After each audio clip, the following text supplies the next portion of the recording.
مسلسل گزرے ہیں، اس میں پاکستان کی معاشی گروتھ آبادی کی گروتھ سے کم ہوئی ہے. یاد رکھیے گا، ان کی یہ پچھلے 3 سال کی جو معاشی گروتھ ہے پاکستان کی پاپولیشن کے حوالے سے.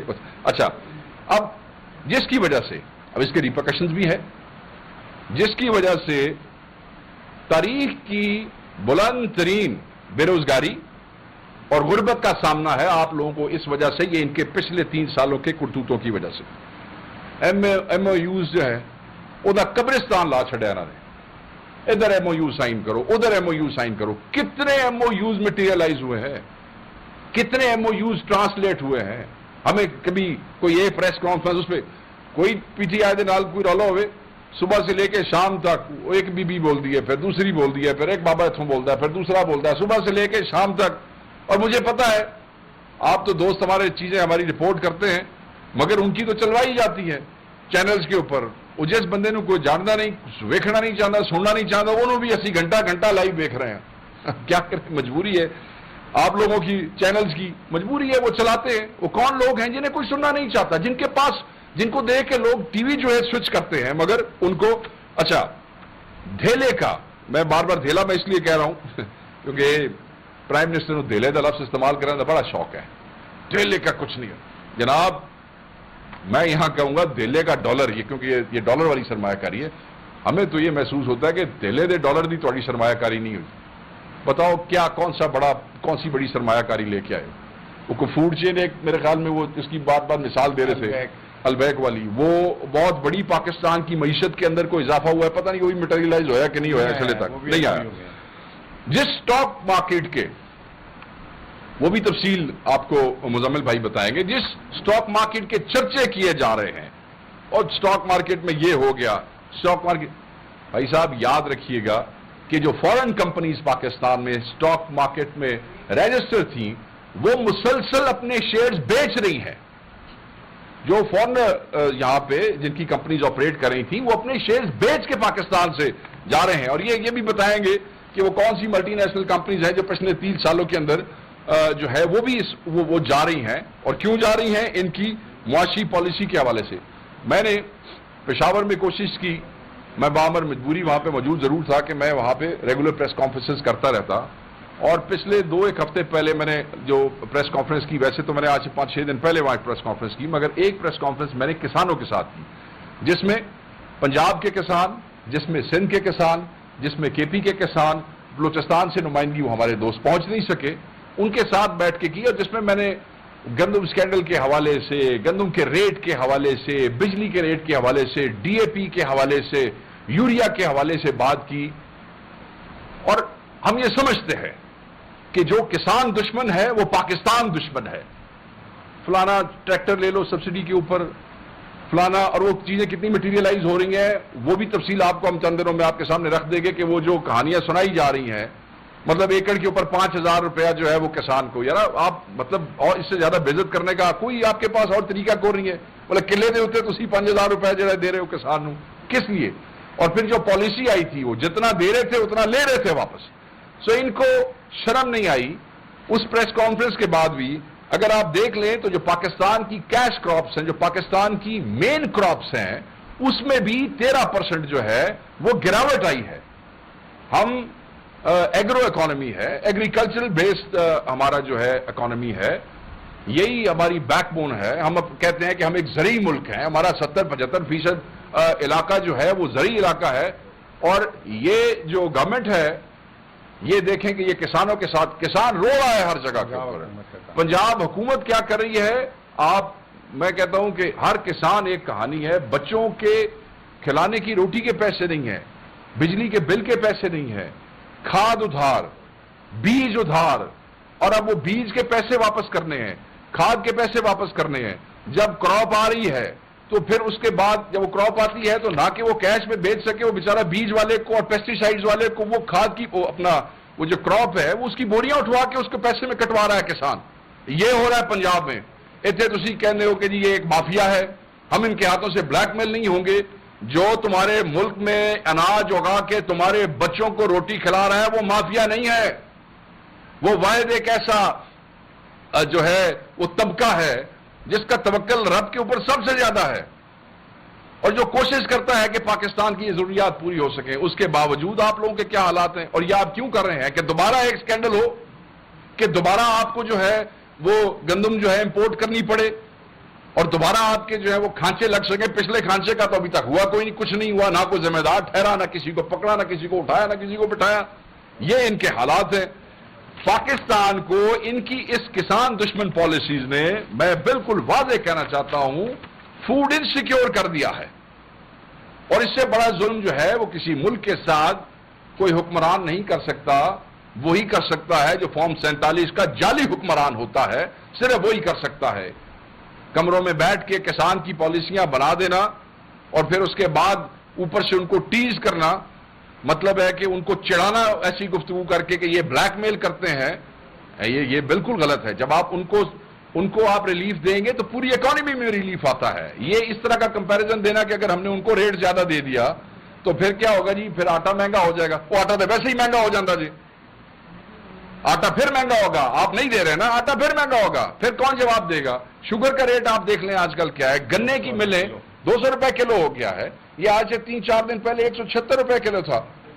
گنے کی ملیں جو ہیں وہ کسان کے ساتھ کیا کرتی ہیں، خصوصاً ان کی اپنی ملیں جو ہیں پنجاب میں، وہ اگر آپ ان کا ریکارڈ اٹھائیں تو آپ کو پتہ چل جائے گا کہ یہ کسانوں کے ساتھ جو کیا کرتے ہیں۔ بات یہ ہے، ہمیں یہ کہتے ہیں کہ، اور ہم یہ سمجھتے ہیں، دیکھیں بھارت تو ہمارا جو دشمن ہے سو ہے، مگر اگر یہ اندازہ کیا جائے کہ پچھلے 3 سالوں میں انہوں نے ہماری معیشت کا اور ہمارا کیا نقصان کیا ہے، ذرا اس کو آپ کیلکولیٹ کر لیں۔ آپ میں سے بہت سے، میں تو اکانومی کا اس طرح ایکسپرٹ نہیں ہوں، مزمل بھائی آپ کو بتائیں گے، مگر آپ میں سے جو دوست اکانومی پہ رپورٹ کرتے ہیں، فائنانس پہ رپورٹ کرتے ہیں، ایکسپرٹس ہیں، وہ یہ بات زیادہ بہتر سمجھتے ہیں، میرے سے زیادہ بہتر سمجھتے ہیں۔ بہرحال ان سے ہمیں تو کوئی بھلائی کی امید نہیں ہے۔ میں آپ کے سامنے ایک پڑھنا چاہتا ہوں، آپ کے ہی ایک رپورٹر ہیں، ان کا نام ہے خضر صاحب ہے، اور وہ بزنس ریکارڈر کے لیے رپورٹ کرتے ہیں۔ اگر آپ مجھے الاؤ کریں، ان کی ایک ٹویٹ ہے، میں اس کو پڑھنا چاہوں گا۔ انہوں نے کہا کہ a few banks treasury officers are echoing that the dollar is short in the interbank market. Dollar short ہے انٹر بینک مارکیٹ میں۔ وہ کہتے ہیں LCs are being delayed، اور آپ بہتر سمجھتے ہیں کہ جب LCs جس ملک میں ڈیلے ہوتی ہیں، جو لوگ امپورٹ کر رہے ہیں چیزوں کو، جن چیزوں کے حوالے سے وہ چلنی ہے، اگر بینکس LC ڈیلے کر رہے ہیں تو اس کا کیا مطلب ہے؟ یہ جو اکانومی ہمیں بڑی روزی پکچر ہمیں دکھا رہے ہیں، یہ آپ کے دوست رپورٹ کر رہے ہیں۔ وہ کہہ رہے ہیں remittances and their flows slowed down after the Indian attack.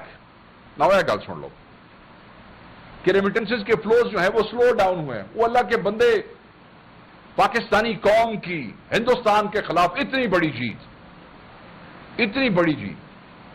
Us retaliation سے پاکستانی قوم کا مورال کتنا ہائی ہوا ہے، اور آپ اتنے نکمے اور نالائق ہیں کہ اتنی بڑی فتح کے بعد بھی آپ وہ جو اکانومی میں وہ ایک فیل گڈ فیکٹر کا فائدہ اٹھا سکتے تھے اور اس کو کریٹ کر سکتے تھے، آپ نے وہ بھی نہیں کیا ہے۔ اس کے بعد تو آپ کا جو ہے وہ روپے کی قیمت جو ہے جس طریقے سے مارکیٹ اور جو آپ کا چرچا چل رہا تو بڑھ جانا چاہیے تھا کہ تسی کی تھا کہ اس فتح تو بعد بھی تھوڑا جڑا ہے کہ وہ ڈالر اتنے چلا گیا تو روپیہ تھوڑا تلے آ گیا۔ یہ ہوتا نا کہ وہ جی کوئی کر لے گا، جب آپ خود نہ آپ نے کام کرنا ہو اور آپ بیٹھے ہو اور آپ مطلب ایسے نکموں سے۔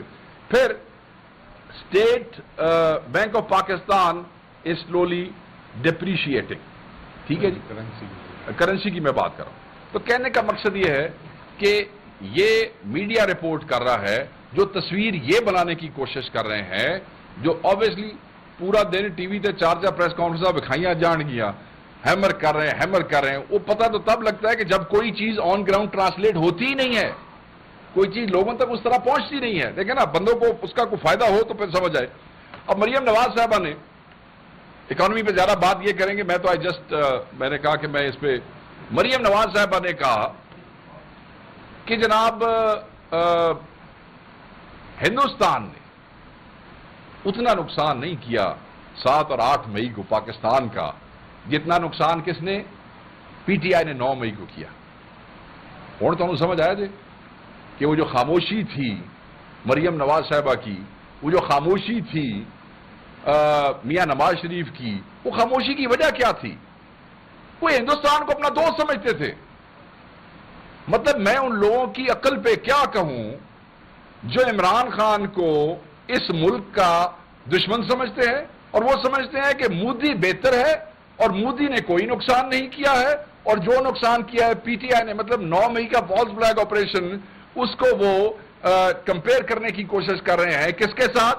7 اور 8 مئی کے ساتھ. یہ غداری ہے کہ جس وقت اس ملک پہ مختلف اطراف سے حملہ ہو رہا ہے، اس ملک کی تمام افواج جو ہیں، اس ملک کی قوم کا ایک ایک بچہ جو ہے وہ کھڑا ہے، جن بچوں کو دہشت گرد بنانے کی کوشش کی جاتی رہی ہے، ایف آئی اے میں اٹھایا جاتا رہا ہے، صافی لوگ بچوں کو بھی تنگ کیا جاتا ہے، ابھی بھی تنگ کیا جاتا ہے، پیکا ایکٹ لایا گیا ہے. اس کے باوجود جس وقت ایسی ضرورت آن پڑی، وہ بحیثیت قوم عمران خان کے پیغام پہ ایک ہو کے کھڑے ہوئے، یونائٹ ہو کے کھڑے ہوئے. D G I S P R نے خود نوجوانوں کا شکریہ ادا کیا. کل وہ فارمیشن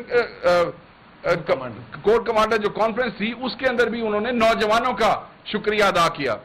کون نوجوان سن؟ وہ کتوں آئے سن؟ باہروں آئے سن. وہ نوجوان کس کے ساتھ ہیں؟ یہ مجھے پوچھنے کی ضرورت ہے یا بتانے کی ضرورت ہے؟ پاکستان کا ہر نوجوان عمران خان کے ساتھ تھا، ہے اور رہے گا، کیونکہ وہ حقیقی آزادی کے لیے لڑ رہا ہے، کیونکہ وہ رول آف لا کے لیے کھڑا ہے. مگر جب ملک کی بات آئی تو دل سے ہر چیز ختم کر کے وہ پاکستان کے ساتھ کھڑے ہوئے، بحیثیت قوم کھڑے ہوئے. اور سٹیٹس میں نے آپ کو یاد ہوگا جو لاسٹ پریس کانفرنس میں نے کی ہے، میں نے اس میں ایون جو ڈیجیٹل وار ہم نے ہمارے بچوں نے لڑی ہے، اس کے سٹیٹس بھی میں نے آپ کو کمپیئر کر کے اس میں بتا دیے تھے. اور وہ شرمناک حد تک ان کے گرے ہوئے تھے یہ مسلم لیگ نون کے، اگر آپ اس کا کمپیریزن دیکھیں. ایک ایک سٹیٹ جو ہے وہ میں نے آپ لوگوں کے ساتھ شیئر کیا تھا. اور یہ کہنا کہ جناب وہ نقصان کم اور یہ تو بندے ٹھیک کہندے نے، پھر تسی مودی دے یار ہو. مطلب ہے کہ آپ کو اس وقت بھی یہ اتنی جو جوش آیا ہوا ہے اس وقت، یہ جو اتنے جذبات آئے ہوئے ہیں، وہ جیسے جنگ لگی ہوئی سی اس لیے کرنے تھا نا جذبات. اس وقت بولنا تھا نا، اس وقت قوم کا حوصلہ بڑھانا تھا، اس وقت اپنے جذبات بتانے تھے. لیکن حوصلے کی ضرورت تو اس وقت ہوتی ہے جب لوگ جنگ میں ہوتے ہیں، جب لوگ وار میں ہوتے ہیں، جب ایک سلسلہ اور تو ٹھیک سارے ہی بول رہے ہیں تو بولتے رہیں گے. اور میں یہ سمجھتا ہوں کہ یہ لوگ جو بٹھائے گئے ہیں، جو فارم 47 کے ہیں، یہ اتنے گر گئے ہیں کہ یہ مودی کو پاکستان کا کم دشمن سمجھتے ہیں. کیونکہ آبویسلی جہاں آپ کے بزنس انٹرسٹ ہیں، جہاں آپ کی یاریاں ہیں، جہاں آپ کی دوستیاں ہیں، جہاں پہ جندال آ رہا ہے جا رہا ہے، اتنے پھر خاموشی ہونی سی. اس کے بعد یہی کچھ ہونا تھا. تو ہم اس بیان کی پرزور مذمت کرتے ہیں. یہ نہایت ہی گھٹیا قسم کا الزام لگایا گیا ہے اور یہ نہایت شرمناک ہے. میں یہ سمجھتا ہوں کہ یہ وہ سوچ ہے جو پاکستان دشمن سوچ ہے. یہ وہ سوچ ہے جو ان کی عکاسی کرتی ہے کہ یہ کس طرح سوچتے ہیں، نیشنل انٹرسٹ ان کے لیے کیا ہے، قوم ان کے لیے کیا ہے، اور پاکستان بحیثیت قوم ان کے لیے کیا ہے. یہ اس کی پرزور ہم مذمت کرتے ہیں. ایک اور چیز جو ہے وہ بڑی امپورٹنٹ ہے، اور وہ اس لیے بھی امپورٹنٹ ہے کہ ہمارے ورکرز اس وقت بہت مشکل میں ہیں جہاں پہ جیل ٹرائلز ہو رہے ہیں. آپ کو یاد ہوگا چند مہینے پہلے جو میں نے آپ کے ساتھ پریس کانفرنس ایک یہاں پہ کی، اس میں نے کہا تھا کہ ہم نے یہ جیل ٹرائلز چیلنج کیے ہوئے ہیں. آپ کوٹ لکھپت کے میں آپ کو جیل ٹرائل کی بات بتا دیتا ہوں. اتنے 5 بندے کھلوڑنے کی جگہ کوئی نہیں، مگر وہاں پہ 100 150 آدمی، اتنی سخت گرمی، اتنے سخت برے حالات ہیں ورکرز کے ساتھ. مطلب ہے کوئی انصاف والا معاملہ کوئی نہیں ہے. اور اوپر سے ان حالات کے اندر وہاں خواتین ہیں، وہاں نوجوان ہیں، وہاں بچے ہیں، یہ ذلیل کرتے ہیں ان کو وہاں پہ. آپ یہ دیکھیں کہ سنم جاوید کا کیس، بیل اس کو نہیں دے رہے، اس کا رائٹ ہے، نہیں بیل دے رہے ہیں اس کو. ایک دفعہ تو آپ نے خود رپورٹ کیا میڈیا نے کہ اس کو جیل والوں نے، وہ کہتے ہیں ایف آئی اے والے لانے کی کوشش کر رہے تھے. انہوں نے جو میں نے جس طرح پڑھا، انہوں نے دینے سے جیل والوں نے انکار کر دیا، پھر اس کی بیل کینسل کر دی. ڈاکٹر یاسمین راشد کو آپ دیکھ لیں، ان دونوں خواتین کا پروسیکیوشن ریکارڈ نہیں لا رہی، عدالت میں ریکارڈ نہیں دے رہی. یہ سب پاکستانی ہے. حقیقی یکجہتی جیسے عمران خان نے کیا، حقیقی یکجہتی تب آئے گی، قوم میں جس وقت آپ ملک کے اندر فسائیت بند کریں گے، جب آپ ملک کے اندر وکٹمائزیشن جو ہے وہ آپ بند کریں گے، اگر آپ لوگوں کو، سیاسی ورکرز کو، اپنے ملک کے بچے بچیوں کو اسی طرح خراب کریں گے، اسی طرح ان کے ساتھ ظلم کریں گے، تو یہ کبھی بھی نہیں ہو سکتا کہ حقیقی جو ہے ہم یکجہتی تک پہنچ سکیں۔ ڈرونز کے حوالے سے پارٹی پالیسی 3 دن پہلے ہم نے پریس ریلیز بھی ایشو کیا، اور اس پہ میں دوبارہ بڑا واضح کہہ دینا چاہتا ہوں کہ خان صاحب کی بھی ہدایت ہے گورنمنٹ آف خیبر پختونخوا کے حوالے سے کہ وہ اپنا احتجاج ریکارڈ کرائیں، فیڈرل گورنمنٹ کے ساتھ کرائیں، یہ فیڈرل گورنمنٹ کا کام ہے۔ عمران خان کے دور میں کوئی جو ہے آپ نے دیکھا ہوگا کہ 0 ڈرونز والا معاملہ ہو گیا تھا، ہم اس کی شدید مذمت کرتے ہیں بحیثیت پارٹی۔ اس میں ایک اور امپورٹنٹ چیز جو ہے وہ چیف الیکشن کمشنر کے حوالے سے ہے، اور وہ اس لیے امپورٹنٹ ہے کہ چیف الیکشن کمشنر ایک آئینی عہدہ ہے۔ چیف الیکشن کمشنر اس وقت ہم یہ پارٹی یہ سمجھتی ہے کہ وہ غیر آئینی طور سے وہاں پہ بیٹھے ہیں۔ بھائی آپ کا ٹینیور پورا ہو گیا ہے، ہماری طرف سے جو ہے وہ جو کتنی دفعہ ہم لیٹر لکھ چکے ہیں، سینٹ کے چیئرمین لکھ چکے ہیں، سوری سینٹ میں ہمارے اپوزیشن لیڈر جو ہیں شبلی صاحب لکھ چکے ہیں، عمر ایوب صاحب لکھ چکے ہیں۔ ہم صرف یہی سمجھتے ہیں جیسے خان صاحب نے کہا کہ اگر تو خدشہ ان کو کیا ہے؟ خدشہ ان کو یہی ہے کہ کوئی صحیح آدمی، کوئی نیک آدمی، کوئی اچھا آدمی، کوئی دیانتدار آدمی اگر الیکشن کمشنر بن کے آ گیا تو پھر کیا ہوگا؟ پھر یہ ہمارے لوگ جن کو ہرایا گیا ہے، ہروایا گیا ہے فارم 47 کے، وہ سارے اسمبلیوں کے اندر ہوں گے تو سارے جڑے پرائم مینڈیٹ دے اتنے نچدے ٹپدے پہنے سارے پھر باہر ہوں گے۔ سو ان کو اصل میں یہی تکلیف ہے۔ خان صاحب کے حوالے سے آپ نے دیکھا ہوگا، میں نے لاسٹ پریس کانفرنس میں بھی کہا، ان کے بچوں کے جو انٹرویوز آئے، ان کے بچوں سے بات، کورٹ آرڈر ہے، کورٹ آرڈر کی وائلیشن کرتے ہیں بار بار، ایک دفعہ نہیں۔ ہم اسی حوالے سے اسلام آباد ہائی کورٹ میں جو آپ کے نوجوان جاتے ہوں گے اس کو کور کرتے ہیں۔ دے نو کہ we have been going back and forth to Islamabad high court کہ بھائی جی آپ یہ اور اس پہ کنٹیمپٹ، پھر کنٹیمپٹ کے اندر ہم جاتے ہیں، پھر اس کا کچھ نہیں ہوتا۔ تو اس فسطائیت کا کچھ نہیں ہوگا۔ خان نہ پہلے ٹوٹا ہے نہ خان اب ٹوٹے گا، یہ ٹیکٹس خان کو نہیں توڑ سکتے ہیں۔ مطلب ہے کہ اگر تسی سمجھتے ہو کہ اس طریقے نال تسی پاکستان کی سب سے بڑی پارٹی کے قائد کو آپ اس طریقے سے توڑ سکیں گے تو یہ آپ کی جو ہے خام خیالی ہے۔ 9 مئی کی آپ نے ٹرائل شروع کر دی ہے، فالس فلیگ آپریشن تھا۔ ہم دوبارہ یہی کہتے ہیں کہ فوٹیج جو ہے وہ آپ لائیں، سامنے رکھیں۔ اگر فوٹیج نہیں آئے گی تو یہ پھر سارا پروسیس ہی فالس ہے۔ اور کیا کس بات کی پردہ داری؟ اگر کسی نے غلط کیتا ہے تو لے آؤ نا، شیئر کرو، کوئی مذائقہ نہیں ہے۔ اگر ہمارے کسی بندے نے گڑبڑ کی ہوگی، خان صاحب کلیئرٹی سے کہہ چکے ہیں، ہمیں پتہ تو لگے نا، دودھ کا دودھ اور پانی کا پانی تو ہو جائے۔ تو یہ سارے معاملات ہیں جن پہ میں چاہ رہا تھا کہ میں بات کر لوں۔ پولیگرافک ٹیسٹ کے حوالے سے ان کی ایک گھٹیا کوشش تھی۔ بات یہ ہے کہ 2 سال ان کو کچھ بھی نہیں ملا، اس کے اندر کوئی ثبوت نہیں ملا، تو جب 2 سال ایک کیس میں ثبوت کوئی نہیں ملا تو اس کے بعد ہی پولیگرافک ٹیسٹ کرا لو۔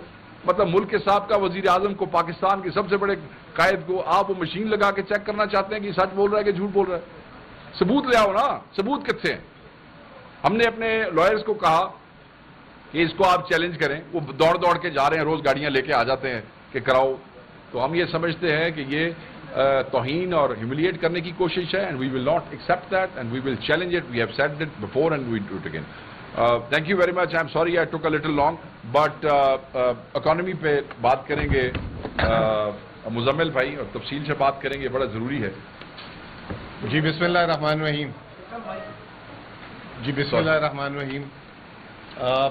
8 فروری کو میں سمجھا تھا کہ فارم 47 جو ہوا ہے تو وہ پہلی اور آخری دفعہ ہوا ہوگا، لیکن ستم ظریفی یہ ہے کہ فارم 47 کی تو عادت ہی لگ گئی، جیسے کوئی وہ ایک نشہ ہے اور اس نشے کی عادت لگ جائے، اس سے جان نہیں چھڑائی جا سکتی ہو۔ تو اب وہ آہستہ آہستہ جو ہے حکومت کے اندر بھی جو ہے وہ جو حکومت پہلے تو الیکشن تک بات تھی نا، اب وہ حکومت کے اندر جب تک وہ فارم 47 والے حرکتوں کو ریپیٹ نہ کر لیں ان کو چین نہیں آتا۔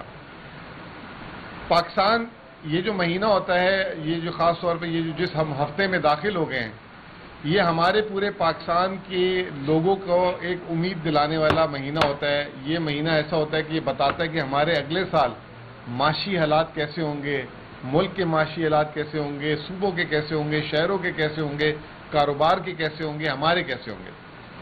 اور وہ جو ہے بڑا امپورٹنٹ ہوتا ہے۔ تو اس کی ایک پہلی میٹنگ جو ہے نیشنل اکاؤنٹس کمیٹی جو بتاتی ہے کہ اس سال ملک میں ترقی کتنی کی ہے، اس کی میٹنگ ہوئی. مجھے حیرت ہے کہ سوشل میڈیا میں اتنا لوگوں نے لتاڑا اس حکومت کو فارم 47 کی، اور یہ جو فارم 47 کا ڈیٹا انہوں نے دیا، لیکن اس پہ کوئی جسے کہتے ہیں کہ ٹاک شو نہیں ہوا، اس پہ کوئی شہباز شریف صاحب ٹائی لگا کے مبارکباد دینے نہیں آئے، اس پہ کوئی تقریب نہیں ہو رہی ہے. آج کل تقریبیں جو ہے روزانہ صبح شروع ہو جاتی ہیں. اس پہ بات، اگر جس ملک کی معیشت ٹھیک نہیں ہوگی وہ کیا جنگ لڑ سکے گی؟ وہ اپنے مطلب ملک میں افواج کو کیا دے گی مطلب لڑائی کے لیے؟ پیسہ کیسے دے گی؟ تو میں آپ کے سامنے رکھنا چاہتا ہوں، بڑی امپورٹنٹ بات ہے، اور یہ میں آپ چلائیں نہ چلائیں لیکن یہ بات آپ لوگوں تک پہنچنی چاہیے. جب عمران خان کے آخری 2 سال تھے تو 5.77% 2021 میں گروتھ تھی. یہ بھیج دیں گے، پتہ نہیں اگلے چلانا چلیں کوئی بات نہیں. 5.77% 2021 میں گروتھ تھی. جس سال عمران خان صاحب کو حکومت سے نکالا گیا 6.18% گروتھ تھی. 2023 پہلا سال آئے تھے ملک کو، معیشت کو سدھارنے کے لیے، عام آدمی کی زندگی میں نکھار ڈالنے کے لیے، لوگوں کی زندگی میں خوشیاں جو ہے دینے کے لیے. منفی سیدھا 6.18% سے سیدھا منفی 0.21%. اچھا، یہ جو فارم 47 جو ہم کہتے ہیں نا فروری 8 سے، یہ عادت 2023 سے فارم 47 کی لگی ہے. جس دن یہ انہوں نے حکومت چینج کرائی تھی وہ 2022 میں پہلی دفعہ فارم 47 ہوا تھا، یہ بھی یاد رکھیے گا. اور جو کھل کے سامنے فارم 47 آیا تھا وہ 8 فروری کو آیا. تو یہ جو 0.21% تھی اس وقت میرا اور ہمارا آزاد تخمینہ تھا یہ منفی 3% گروتھ تھی. یہ انہوں نے وہاں پہلی فارم 47 والی حرکت کی. پھر 2024 آیا، اس میں 2.51% گروتھ انہوں نے دکھائی. اور اب جو نیشنل اکاؤنٹس کمیٹی نے جو اس سال کا تخمینہ دیا ہے، جب شہباز شریف صاحب نے پچھلے سال بجٹ دیا تھا، تقریریں کی تھی، پاکستان میں اب زبردست سٹیبلٹی آ رہی ہے، تو اس وقت 4% انہوں نے بولا تھا، اب وہ 2.68% آئی ہے. اور یہ فارم 47 والا نمبر ہے. ابھی میں آپ کو پروف کروں گا کیسے ہے. میرے بھائی نے بات کی سب سے پہلے کہ پہلا اصول ہے زندگی کا کہ اگر آپ کی شرح نمو آمدنی جو ہے آبادی سے کم ہوگی تو ملک میں ہر آدمی کی جیب میں پیسہ کم آئے گا اور جو ہے بے روزگاری بڑھے گی. تو پاکستان میں پہلے تو آبادی سے کم جو ہے ہماری شرح نمو تھی. دوسری بات جو فوڈ سیکیورٹی کی انسیکیورٹی کی 2024 میں جو گندم تھی پاکستان میں وہ 32 ملین ٹن پیدا ہوئی تھی. 32 ملین ٹن. پنجاب جس نے بیڑا غرق کیا پچھلے سال، پتہ نہیں کس کو فائدہ پہنچا رہا تھا، اس کی وجہ سے اس سال گندم نہیں لگی. حکومت اس کو کہہ رہی ہے خود 29 ملین ٹن پیدا ہوئی ہے. ہر 1 ملین ٹن امپورٹ کرنے کے لیے $1 ارب چاہیے. یعنی کہ پچھلے سال سے آپ نے 3 ملین ٹن، حالانکہ جو آپ کسانوں سے بات کریں، وقاص صاحب نے ایک پریس کانفرنس کی تھی، کسان کہہ رہے ہیں کہ اس سال 25 ملین ٹن بھی ہو گئی ہو تو سجدہ کر دیں آپ جا کے. یہ 29 بولی انہوں نے، تو $3 ارب کا وہاں نقصان. پھر ایک ہماری جو سب سے بڑی ریڑھ کی ہڈی تھی جس کو ہم کہتے تھے کپاس، پچھلے سال 10.2 ملین بیلز، گانٹھے جسے کہتے ہیں، پیداوار ہوئی تھی اس کی. اس سال 7 ملین، یعنی کہ 70 لاکھ، 1 کروڑ سے سیدھا 70 لاکھ پہ ڈکلائن. پھر اس کے بعد جو ہے جو میز کہتے ہیں مکئی، پچھلے سال 10 ملین ٹن پیدا ہوئی تھی، اس سال 8.25 ملین ٹن. اب آ جائیں،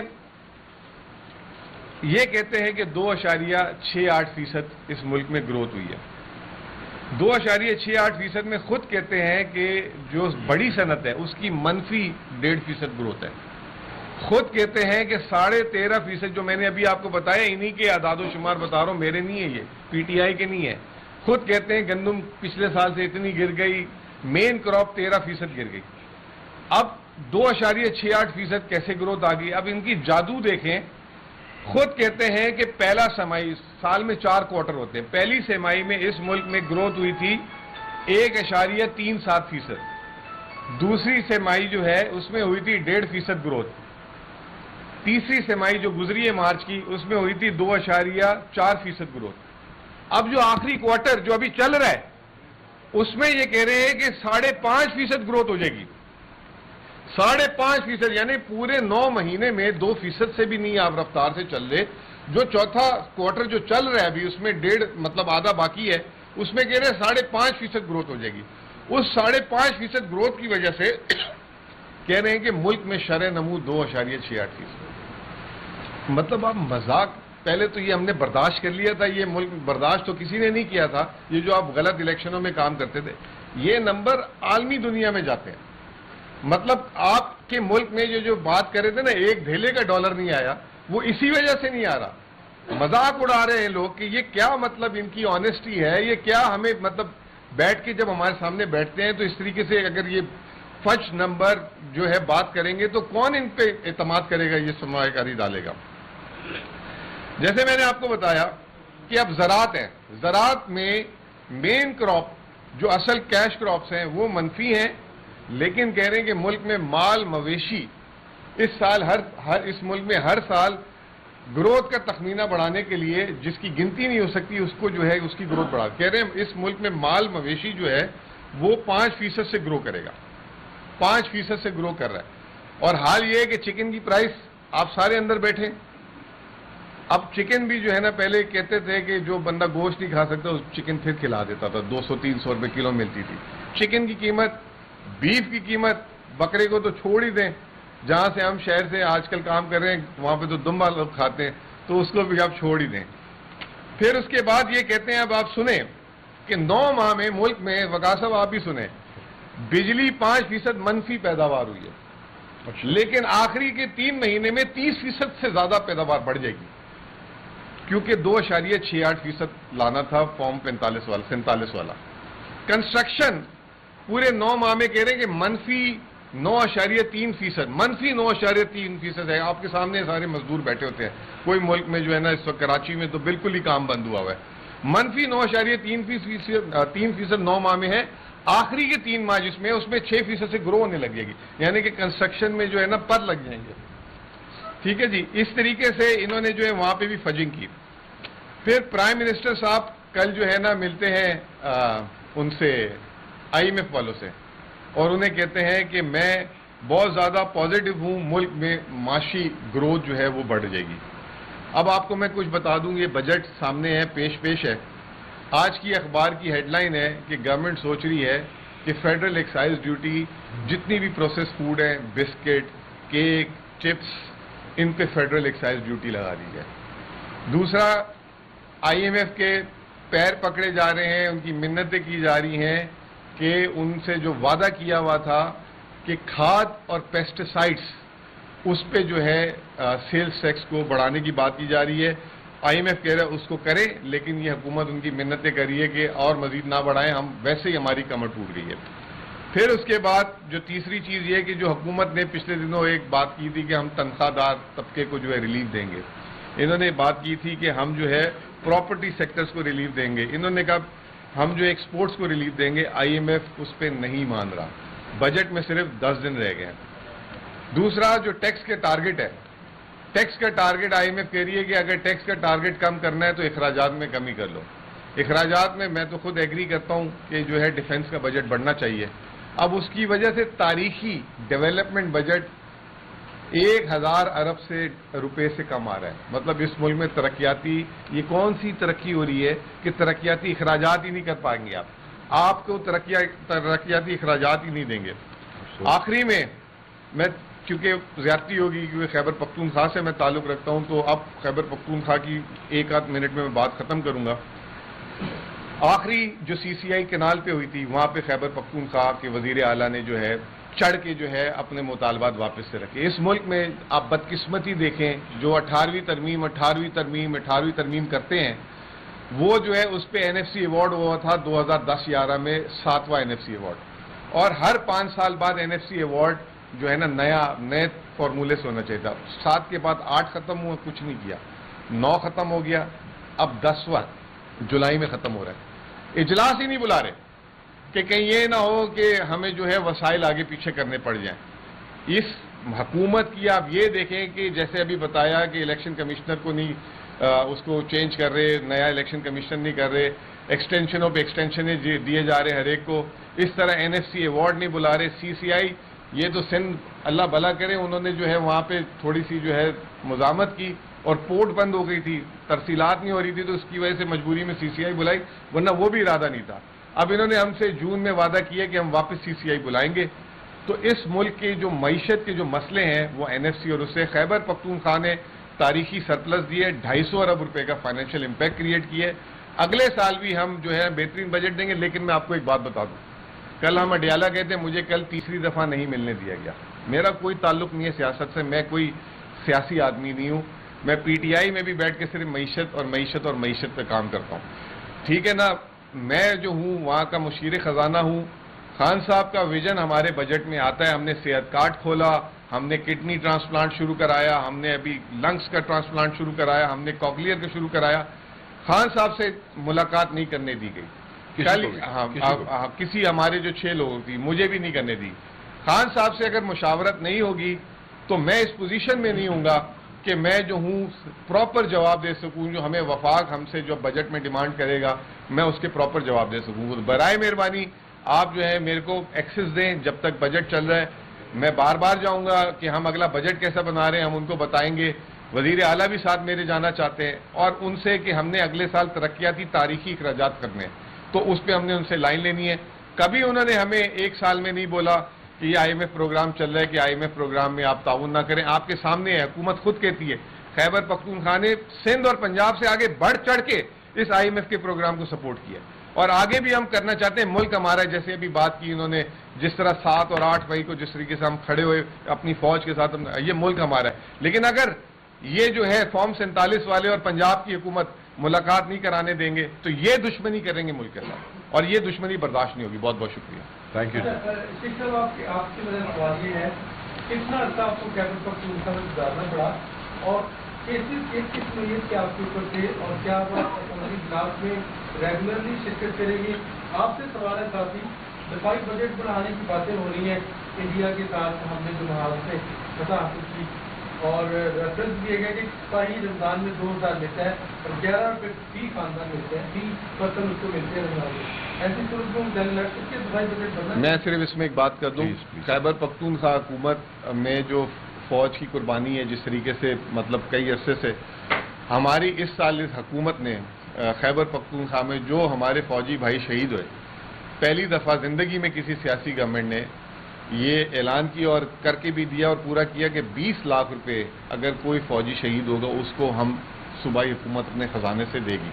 جو اس کا ادارہ کرتا ہے وہ الگ کرے. تو یہ بہت اپریشیٹ ہوا, اور افسران کے لیے 30 لاکھ, اور پچھلے جو 3 مہینے میں جتنے جو ہے شہدا ہوئے تھے ان کی ہم نے پیمنٹ بھی کر دی. تو اس سے آپ اندازہ لگا لیں کہ ہم اپنی فوج کے, بے شک ان کا ڈیفنس بجٹ جو ان کو دے رہے, صوبے نے پہلی دفعہ دفاعی اخراجات میں فوجیوں کی ڈائریکٹ معاونت کی.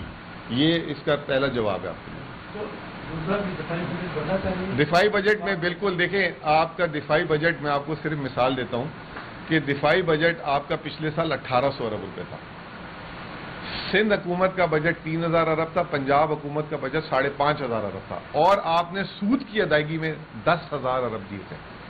2008 میں جتنی آپ کی سود کی ادائیگی ہوتی تھی اس سے زیادہ بجٹ آپ کا دفاعی بجٹ ہوتا تھا اور ترقیاتی بجٹ ہوتا تھا. آپ کا سارا انہوں نے اتنا قرض اس ملک کے لیے اٹھا لیا کہ پورا کا پورا بجٹ سود کی ادائیگی میں چلا گیا. اس سال یہ بات میں بھول بھی گیا اپنی پریس کانفرنس ابھی بات کرتے ہوئے, اس سال حکومت کہتی ہے کہ شرح سود 22% سے 11%, لے کے بھی یہی گئے تھے 22% 11% سے, لائے بھی یہ. لیکن اگر 10,000 ارب آپ نے پچھلے سال سود کی ادائیگی کی تھی تو اگر 11% ہو گیا تو آپ کا اب 6-7 ہزار ارب ہونا چاہیے.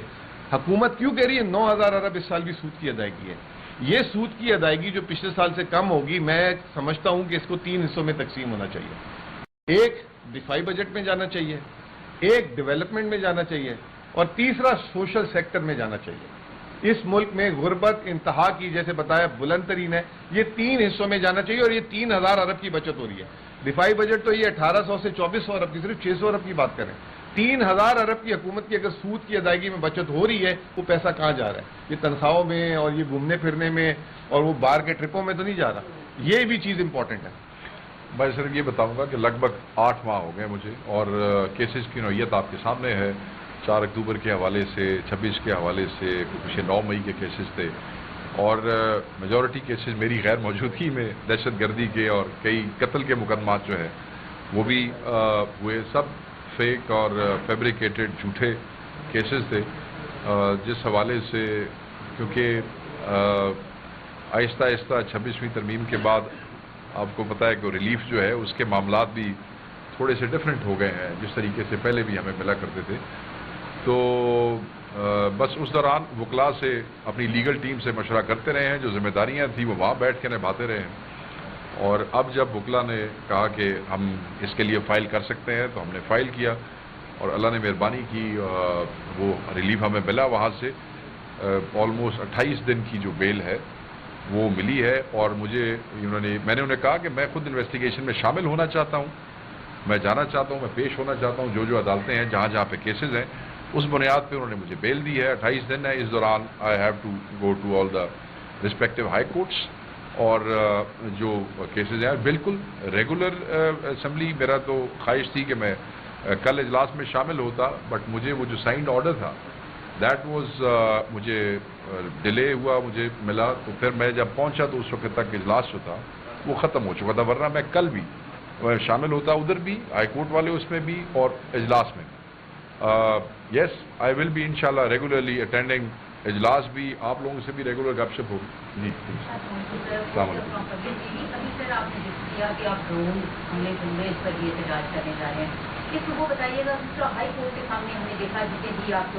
ہم نے کہا کہ ہم اس کی مذمت کرتے ہیں اور احتجاج ریکارڈ کرائیں گے. ہم نے صوبائی حکومت کو کہا گیا خان صاحب کی طرف سے کہ آپ فیڈرل گورنمنٹ کا وہ کروائیں کہ یہ ان کی ڈومین ہے. الحمد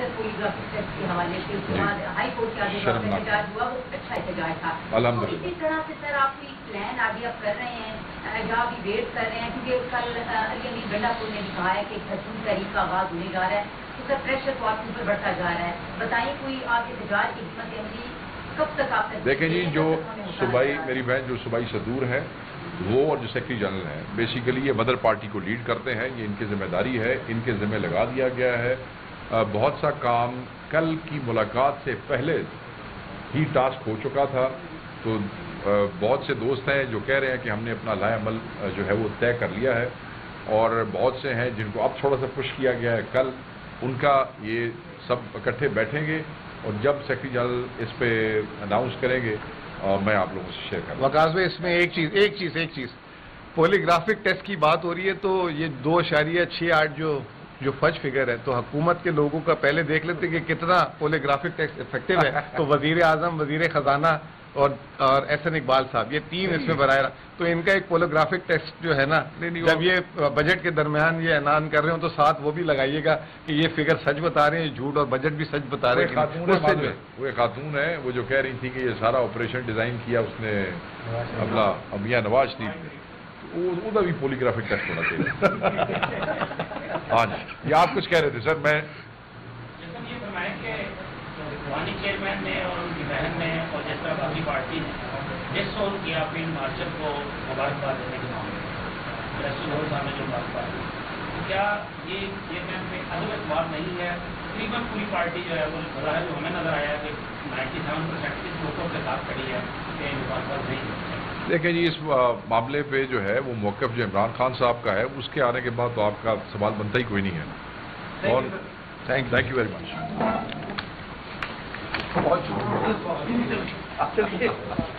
مہربانی. Thank you sir. کیا حال چال.